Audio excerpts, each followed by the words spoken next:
Welcome to our exploration of motivation. When a human being makes the decision to practice allyship in harmony and support with marginalized peoples, we are actually making the choice to operate in service to those peoples and communities. And although the usual first question is, what do I do? The first real work to be done is exploring why we are choosing to do this. And part of what we are actually doing here is facilitating our own personal growth, some homemade cognitive behavioral therapy, if you will. I find it funny that we cannot control our physical growth, vertically at least, but we can choose to limit our mental and spiritual growth.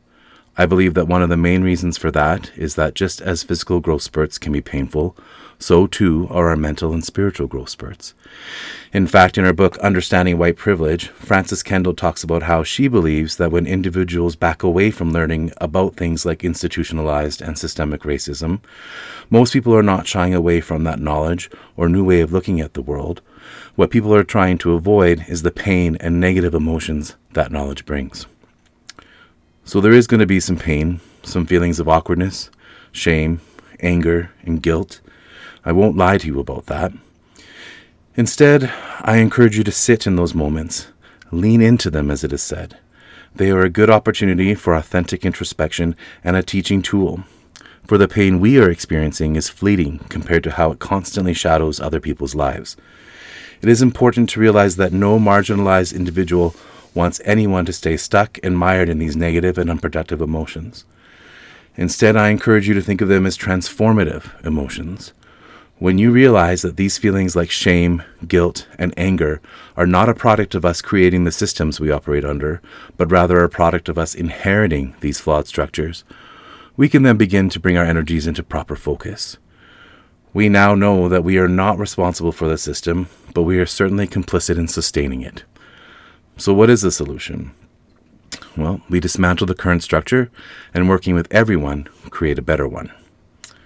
Things to watch out for. If you are getting involved for the awards, accolades, or recognition, don't. These are vestiges of a colonial system and antithetical to this work. If you are doing it because everyone on social media seems to be involved and you want to increase your appearances, followers, or presence, you are starting on the wrong foot. Consider the fact that this is rather exploitative and self-serving. The personal reward may be a quick antidote to pain and uncomfortableness, but it does nothing to truly serve marginalized communities and creates no true change. Use your voice productively.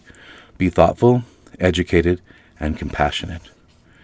In fact, if you are white, straight, and cis, you should be doing 90% listening and considering the words and experiences of others, and 10% talking.